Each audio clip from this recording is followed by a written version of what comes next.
सभी को सुप्रभात। आज कक्षा 11 की क्लास में समासशास्त्र विषय में मैं आपको प्रस्थिति और भूमिका के बारे में पढ़ाऊंगा। तो यह प्रस्थिति और भूमिका जो है ये पाठ का नाम है। इसमें मैं आपको प्रस्थिति के बारे में बताऊंगा। प्रस्थिति कहते किसे हैं? तो प्रस्थिति का मतलब यह होता है कि व्यक्ति अपने गुण और अपनी योग्यता विद्वता के द्वारा वह समाज में जिस पद को धारण करता है उसे प्रस्थिति कहते हैं। ध्यान रखना, आप किस जाति के हो, किस धर्म के हो, यह महत्वपूर्ण नहीं है। महत्वपूर्ण यह है कि आप ने सामाजिक स्तर पर वो कौन सी योग्यता विद्वता को अपने अंदर समाहित किया है और उस योग्यता विद्वता जो आपके अंतर्निहित है, आपके गुणों, आपके जो मानव स्वभाव का गुण है, जिसके वजह से समाज में आपकी पहचान हुई है, वह आपकी प्रस्थिति है, सामाजिक प्रस्थिति कही जाएगी। मान लीजिए कि आप हरिजन हैं और आप सेना में मेजर हैं, तो अब यहाँ पर आपकी सामाजिक जो प्रस्थिति है वह क्या है? तो सामाजिक स्तर पर जब देखा जाएगा तो आप सेना में मेजर हैं, इसलिए आपकी सामाजिक जो वैल्यू है, मूल्य है, वह ऊंचा है। आपकी सामाजिक जो परिस्थिति है वह ऊंची है। समझ गए ना इस बात को? परिस्थिति क्या है? चलिए हम देखते हैं। परिस्थिति शब्द जो है रॉल्फ लिंटन की पुस्तक जो है ए स्टडी ऑफ मैन, जो 1820 के आसपास प्रकाशित हुई थी, इस पुस्तक में जो है सर्वप्रथम परिस्थिति के बारे में बताया गया है। तो परिस्थिति शब्द रॉल्फ लिंटन की पुस्तक ए स्टडी ऑफ मैन में सर्वप्रथम इसका उल्लेख किया गया है। ठीक है, अब देखिए आंगवन एवं नीलकाफ ने परिस्थिति के बारे में क्या बताया है। कहा परिस्थिति समूह में व्यक्तियों के पद का प्रतिनिधित्व करती है।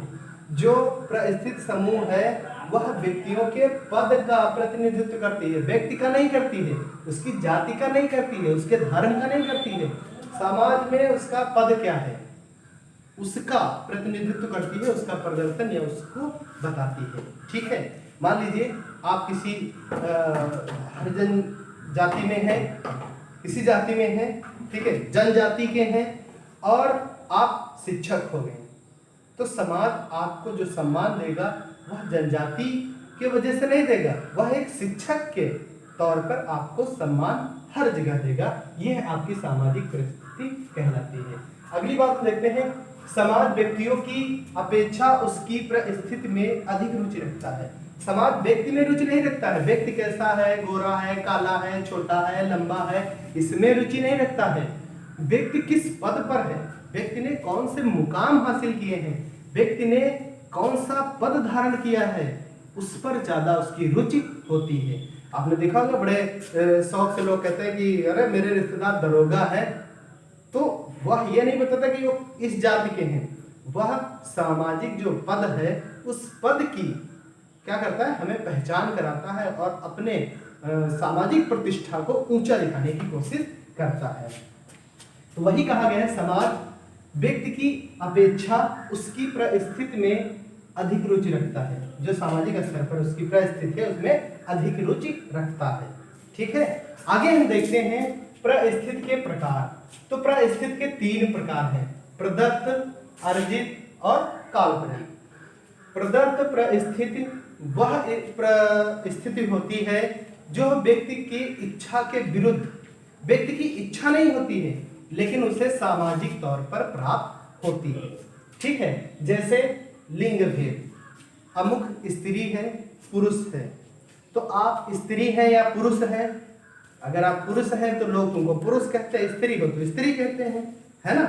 आप नहीं चाहते कि कोई हमें कहे, लेकिन लोग आपकी पहचान आपके जेंडर से, आपके लिंग से करते हैं।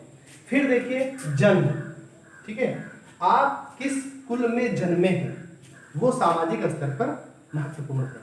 ठीक है, अरे वो बड़े कुल में जन्मे हैं, ऊंचे कुल में जन्मे हैं, ठीक है, वो उस जाति के हैं, वो फला है, धमाके हैं, इस तरीके से हमारी जो है क्योंकि प्रदत्त जबरदस्ती जो हमको मिली हुई है कि इस नाम से तुम्हारी पहचान होगी समाज में, तो ये हमें जन्म से जो परिस्थिति मिली इसे प्रदत्त कहते हैं। अगली देखिए प्रदत्त परिस्थिति में नातेदार। अगर आप नातेदार हैं सामाजिक स्तर पर तो आपकी पहचान होगी, अरे ये फलाने के रिश्तेदार हैं, अरे उनके बहुत खास हैं, है ना। तो निश्चित रूप से हमारी पहचान समाज में उसे शारीरिक विशेषता देखते हैं। कोई व्यक्ति सुंदर है, गोरा है, तो कहते हैं अरे वो जो गोरे गोरे भैया आए थे वो आपके रिश्तेदार हैं। चलिए उनकी पहचान क्या हुई, रंग से, काले हैं, सांवले हैं, अच्छा जो सांवले थे हाँ वो आपके रिश्तेदार हैं, अच्छा आप जान पाए हम। तो ये क्या है, शारीरिक। अब कोई अगर छोटा है कद में या लंबा है, तो इस तरीके से ये शारीरिक विशेषताएं हैं जो प्रदत्त परिस्थिति के अंतर्गत आती हैं।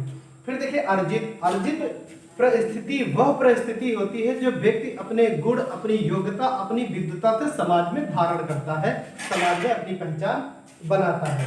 देखिए शिक्षा, जब आप शिक्षित होंगे तो निश्चित रूप से समाज आपको अलग तरीके से देखना पसंद करेगा। और अगर आप शिक्षक हो गए तो आपका नाम क्या है ये जरूरी नहीं, आपकी जाति क्या है ये जरूरी नहीं है, अरे मास्टर साहब आए हैं, है ना, लाइए चाय पानी की व्यवस्था करें, मास्टर साहब आए हैं। तो ये अर्जित की है, उन्होंने पढ़ लिख कर उस मुकाम को धारण किया है। फिर देखिए राजनीतिक सत्ता। राजनीति में आपने अपने देश के प्रधानमंत्री को ले लीजिए, चाय बेचने से सफर प्रधानमंत्री तक, ठीक है, आज वो चर्चा में है, आज उनकी अगर पहचान है।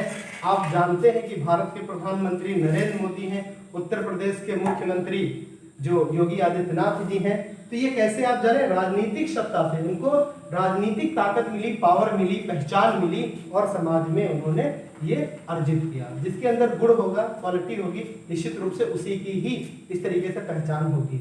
व्यवसाय, आप देख लीजिए कि व्यवसाय में बहुत से लोग हैं, बड़े बड़े नाम हैं, रतन टाटा जी का आप नाम ले लीजिए, मुकेश अंबानी रिलायंस कंपनी के मालिक हैं, उनका नाम ले लीजिए। इस तरीके से बड़े बड़े उद्योगपति हैं जिन्होंने छोटे से उद्योग से एक बहुत बड़ी कंपनी तक उन्होंने उसको विस्तार दिया, उसको आगे बढ़ाया और उस कंपनी की वजह से आज उनका नाम बड़े सुंदर और ऐतिहासिक क्षणों में लिया जाता है, यानी कि वो ऐतिहासिक है। उपलब्धियां, अगर आपने समाज में अच्छे काम किया है, समाज ने आपको सम्मानित किया है, आपको राष्ट्रपति से मेडल मिला है, मुख्यमंत्री से मेडल मिला है, तो निश्चित रूप से आपकी पहचान सामाजिक स्तर पे यही होगा, अरे वो भैया को जानते हो जिनको राष्ट्रपति ने गोल्ड मेडल दिया है, या फला लखनऊ यूनिवर्सिटी में या इलाहाबाद यूनिवर्सिटी में उन्होंने टॉप किया है, गोल्ड मेडलिस्ट हैं। तो इस तरीके से उपलब्धियों से व्यक्ति की पहचान होती है। फिर क्या है, कल्पित परिस्थिति या काल्पनिक। तो काल्पनिक मीन्स सिर्फ हम क्या करते हैं, कल्पना के सागर में, कल्पित सागर में डूबे रहते हैं, ठीक है, वास्तविक रूप से उनका कोई संबंध नहीं होता है, ये सिर्फ बनावटी होती हैं, मनगढ़ंत स्थितियां होती हैं जो व्यक्ति अपने मन मस्तिष्क में इस तरीके की विचारधारा रखता है। तो ये परिस्थिति है जो व्यक्ति समाज में अपनी योग्यता विद्वता से पहचाना जाता है और ये पहचान ही उसकी परिस्थिति कहलाती है। इसकी आप नोट्स बनाते रहिए और कॉपी पे सुंदर तरीके से लिखते रहिए।